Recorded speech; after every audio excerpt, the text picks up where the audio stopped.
الله من الشيطان الرجيم بسم الله الرحمن الرحيم فإن مع العسر يسرا إن مع العسر يسرا دوستو یہ سورہ الانشراح کی آیت نمبر 5 اور 6 پڑھی گئی. یہ آیت کل بھی آپ کے سامنے پڑھی تھی اور تنگی اور فراخی، خوشی اور غمی، راحت و مصیبت، پریشانی اور شادمانی،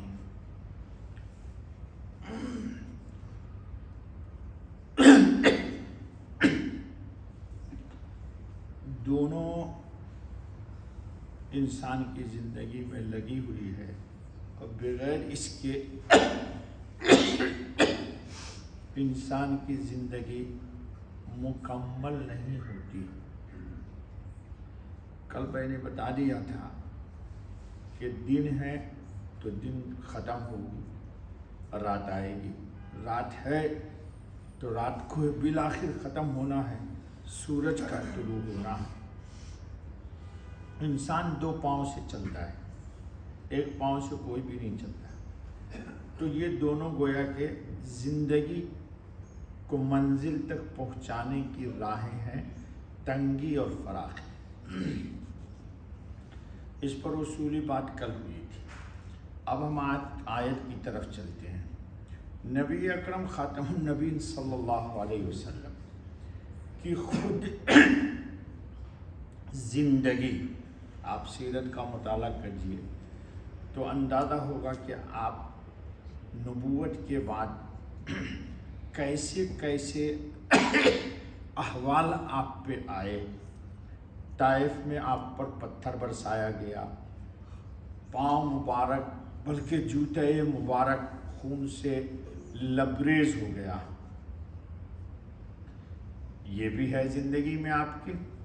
اور پھر اس کے بعد آپ کو اللہ رب العالمین نے حوصلہ عطا فرمایا اور کہا ان کا غم نہ کیجئے، یہ انہوں نے قبول نہیں کیا تو کیا ہوا، ہم 7 آسمان پر آپ کا استقبال ہر فرملہ آسمان پر انبیاء سے کرائیں گے، فرشتوں سے کرائیں گے، اور 7ویں آسمان کے بعد خود استقبال آپ کا رب ذوالجلال کرے. تو دوستو بزرگوں، جتنی پریشانی اور غم بڑی ہوتی ہے، شادمانی بھی اسی اعتبار سے ہوتی ہے. کل میں نے عربی کا ایک جملہ نقل کیا تھا کہ العطایا علی متن البلایا، جتنی آزمائش سخت ہوگی کامیابی اتنی ہی بڑی ملے گی.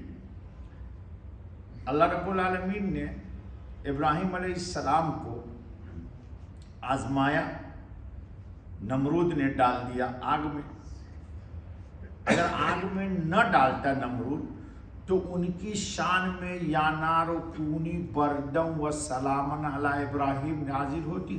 نہیں نازل ہوتی. انہی کے بیٹے کو اللہ ان کے ابو کے ہاتھ سے ذبح کرانے کا ابتدائی عمل نہ کراتا تو یہ آیت آتی وَفَدَيْنَاهُ بِذِبْحٍ عَظِيمٍ. جنت سے مینڈھا آیا، ابراہیم علیہ السلام نے اس کو ذبح کیا. ابراہیم علیہ السلام کے دماغ میں خیال میں یہ ہے میں بیٹا اسماعیل کو ذبح کر رہا ہوں، ادھر کو تو ادھر کھڑا ہوا ہے. تو بلاؤں کے بعد کامیابی کا صحرا ملتا ہے. ہم لوگ چاہتے ہیں نیچر کے خلاف کہ مشقت نہ آئے اور بغیر مشقت کے مسرت مل جائے. جی، بغیر مشقت کے مسرت نہیں مل سکتی. جی، یہ نیچر ہے، فطرت ہے، اللہ کا نظام ہے. اس فطرت کے قانون کے تحت اللہ تعالیٰ نے نبی اکرم خاتم النبیین صلی اللہ علیہ وسلم کو جو رتبہ بلند عطا فرمایا کہ آپ نے سنا کل پرسوں ترسوں وَرَفَعْنَا لَكَ ذِكْرَكَ، اللہ یہ آیت پہلے ہی لا کر کے بعد میں لاتے اس کو، لیکن پہلے وَرَفَعْنَا لَكَ ذِكْرَكَ آیا ہے، پھر اس کے بعد یہ آیت آئی ہے کہ یہ مقام بلند اس لیے ملا ہے کہ آپ ان وادیوں سے گزرے ہیں۔ جی آپ میں کوئی بھی ایسا نہیں ہے کہ جس نے پیٹ پر پتھر باندھا ہو، ایک بتاؤ ذرا مجھے، آج کا فقیر مانگنے والا بھی نہیں باندھ سکتا ہے جی، لیکن آپ نے اپنے نبی کے لیے سنا کہ خندق کے موقع پر 2 پتھر باندھے ہوئے ہیں۔ بخاری شریف میں 100 لیٹر روایت ہے کہ 2 مہینہ گھر میں چولہا ہی نہیں جلا۔ آپ میں سے تو کوئی بھی نہیں ہے، اگر آپ نے کسی کے گھر چولہا نہ جلے تو پتہ نہیں چاہیے گا کہ مولوی صاحب بہت خطرناک وظیفہ بتائیے۔ آج ایک صاحب مجھے کہہ رہے ہیں فون پر کہ مولوی صاحب بہت حالات خراب ہے، کوئی اچھا وظیفہ بتائیے بہت۔ تو میں نے کہا بھائی دیکھو، ہمارے نبی نے جو وظیفہ بتایا وہی مجھے معلوم ہے، کوئی نیا نبی آئے گا میں اس کو مانوں گا نہیں، اس لیے کوئی ہمارے پاس ایسا سالڈ وظیفہ نہیں ہے، ہم نئے نبی پر لعنت بھیجیں گے۔ یہ عجیب چکر ہے بھائی، قرآن موجود ہے، حدیث موجود ہے، پوری شریعت موجود ہے، انسان اپنی کیفیت کو بدلنا نہیں چاہتا، چاہتا ہے کہ بہت خوبصورت اور ایک دم ایسے الفاظ مفتی صاحب بتائیں کہ ایک دم مارو اور کلاشنکوف کی گولی کی طرح اگلا جا کے بالکل گر جائے۔ ارے اپنی اس کیفیت کو بدلو، اللہ کی قسم اللہ کا اسم اعظم وہی ہے جو تھا اور قیامت تک رہے گا، لیکن اس کیفیت کو لوگ نہیں بدلتے اور اسم اعظم پڑھتے لیکن وہ بات ظاہر نہیں ہوتی۔ جی شاہ عبدالعزیز محدث دہلوی رحمۃ اللہ علیہ کے پاس ایک فقیر آیا کرتا، پھر درس رہ جائے گا میرا جی، بہت تنگ دست قلاش، بہت حالات میں گھرا ہوا۔ تو شاہ عبدالعزیز شاہ ولی اللہ کے صاحبزادے بہت اونچے مقام کے، بعض لوگوں نے کہا باپ سے بھی اونچا مقام ہے، ان کے بیٹے کا ولایت ہے۔ تو ایک روز حضرت موج میں تھے، تو کہا ایسا کر بیٹا کہ ایک سکہ لے کر کے آ، سکہ سمجھتے نا کوائنس، تو وہ کوائنس لے کے آیا، بہت لمبا واقعہ میں مختصر سنا دوں تاکہ درس نہیں رہ جائے۔ تو حضرت نے کچھ پڑھا اور سکے کو پھونک دیا تو وہ سکہ بن گیا سونا۔ تو کہا لے جا اس کو مارکیٹ میں بیچ اور اس سے اپنے بیوی بچوں کی غربت، تنگ دستی، ان کا جو جسم ننگا بنا ہوا ہے، کپڑے نہیں ہیں، کھانے نہیں ہیں، سب ضرورت کی چیز خرید لے اور جا کے گزارا کر اس سے، اور جب یہ پیسہ ختم ہونے والا ہو تو پھر ایک سکہ لے کے آنا۔ یہ نہیں کہا کہ اتنا لے آنا، تو آپ ہوتے تو کہتے اچھا اکٹھا میں حضرت اتنا سارا لے آؤں گا نا جی، تو کہا پھر لے آنا، پھر میں اللہ کا نام دم کر دوں گا۔ وہ آتا رہا جاتا رہا، آتا رہا جاتا رہا، یہاں تک کہ حضرت کی عمر بھی گزرتی رہی۔ تو ایک روز حضرت نے کہا کہ بھائی دیکھو میری عمر آخری ہے، میں چاہتا ہوں کہ یہ اللہ کا نام برکت والا تمہیں سکھا دوں، کیونکہ میں مر جاؤں گا تو پھر تمہاری تنگ دستی دور نہیں ہوگی، تو پھر پریشان ہوگے۔ تو بڑا خوش ہوا کہ واہ ایسا ہی شیخ ہونا چاہیے یار، دیکھو سب ہنس رہے، پیر ایسا ہی ہونی چاہیے جو سکے کو، کوائنس کو سونا بنایا کرے۔ خیر بڑا خوش ہوا۔ تو حضرت نے ایک روز اس کو فرمایا، آپ کو بتا دوں وہ کلمات یا نہ بتاؤں؟ دیکھو دیکھو دیکھو بتائیے، لیکن تم لوگوں سے نہیں ہوگا، جس طرح اس کو نہیں ہوا اس تم کو بھی نہیں ہوگا، چونکہ اس کے لیے اس کی صفائی چاہیے۔ اس میں جب تک کہ بلدیہ کی گندگیاں رہے گی اللہ کا نام بھی بے اثر ہے ہماری زبان سے۔ اللہ کا نام بھی، اللہ تو اللہ ہی ہے، لیکن ایک اللہ وہ ہے کہ میں نے ایک بزرگ کو دیکھا، ایک آدمی وہاں بیٹھا کہا اللہ، تو اس کا قلب کہہ رہا ہے اللہ۔ تم کہا کہ ذرا بتاؤ کسی کو اپنے ہی قلب کو اللہ اللہ پڑھا لو تو میں دیکھوں تم مائی کے پوت ہو، ٹھیٹھ ہندی زبان میں نے دیکھا ہے اس بزرگ کو، اللہ اللہ یوں دور بیٹھا ہوا ہے اور پورا بدن اس کا اللہ اللہ کہہ رہا ہے۔ انتقال کر گیا، ورنہ آپ کو لوگوں کو کہتا میں جا کے مل لوں ان سے، میرے والد کے پیر بھائی تھے۔ خیر تو شاہ عبدالعزیز محدث دہلوی نے کہا کہ دیکھو جب ضرورت پیش آئے، سنو کیسے اس سے یہ نعمت چھینی ہے، اب جب ضرورت پیش آئے تو باوضو حالت میں بسم اللہ الرحمن الرحیم پڑھ کے اس سکے کو پھونک دینا تو اس آدمی کی زبان سے کیا نکلا؟ ذرا غور سے سنو سب، اور میں بھی اپنے آپ کو سناؤں، میرا دل بھی کہے، اللہ کرے کہ دل بن جائے میرا۔ دل تو ہے سب کے پاس، لیکن دل نہیں ہے۔ اللہ والوں کو کہتے ہیں کہ اہل دل ہیں، دل تو سب کے پاس ہے لیکن اس کے دل میں صرف اللہ ہوتا ہے۔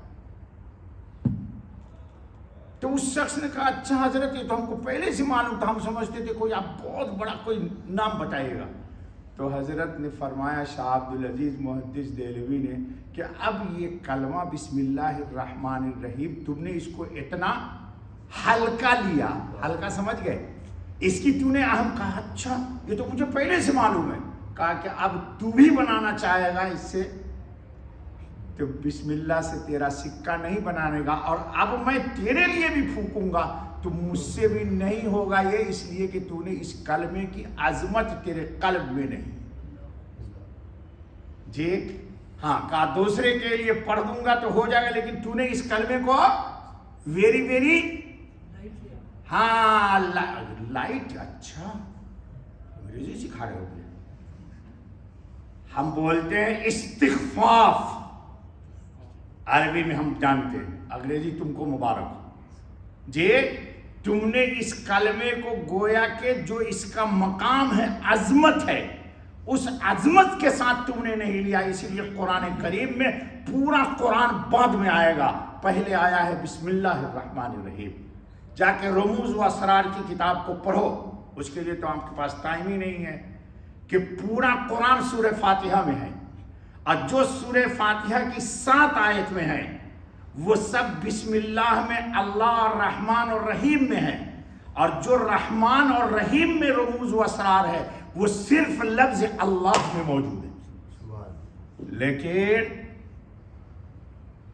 ہم لوگ اس کو ایزیلی لیتے ہیں، ہم کو اس کی قدر نہیں ہے۔ تو بہرحال دوستو بات یہ ہو رہی تھی کہ حضرت خاتم النبی علیہ الصلوۃ والتسلیم کو اللہ نے 10 سال مکی زندگی میں نہایت ہی آزمائش میں خاتم الانبیاء کو رکھا ہے جی۔ آئے فرشتے کہا کہ سونا بنا دیتا ہوں پار نہیں، آپ ہوتے تو کہتے یا اللہ یہی تو میں چاہ رہا تھا، میری کوشش یہی تھی، یو ایکسپٹ، نبی پاک نو ایکسپٹ، نبی نے نہیں قبول کیا، کیا کہا کہ نہیں پہاڑ سونا بنانے نہیں آیا ہوں ورنہ میری امت تو تباہ و برباد ہو جائے گی، میں آیا ہوں کہ ایک روز کھاؤں تو شکر کروں اور ایک روز نہ کھاؤں تو اللہ کے سامنے گراؤں بلبلاؤں جی۔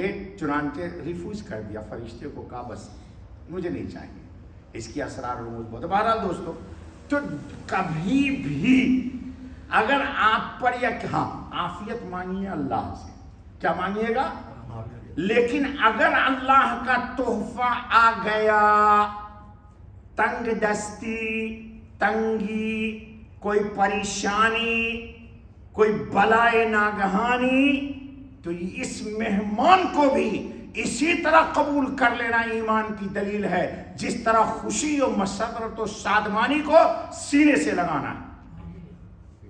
یہ ہمارے اندر کیفیت نہیں ہے۔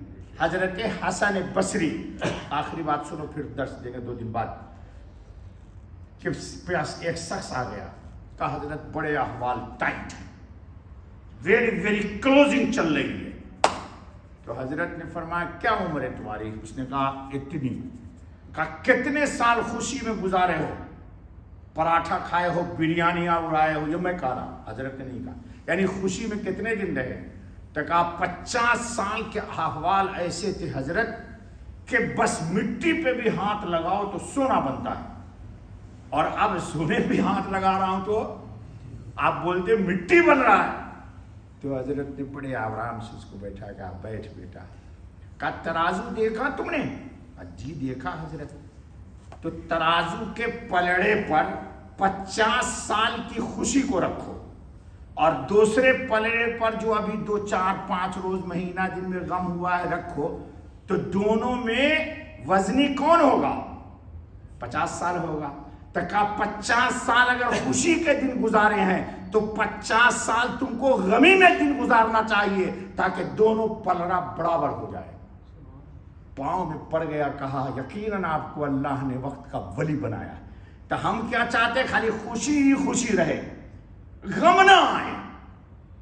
اور اگر آ گیا تو ان کی شکایت شروع ہے. زبان شکر کے لیے ہے, شکایت کے لیے نہیں ہے دوستو. سبحان اللہ و بحمدہ سبحان اللہ العظیم. پھر انسان 2 دن بعد دیں گے یار زندہ رہے تو, اب مر گئے تو چلے ہی گئے. چلو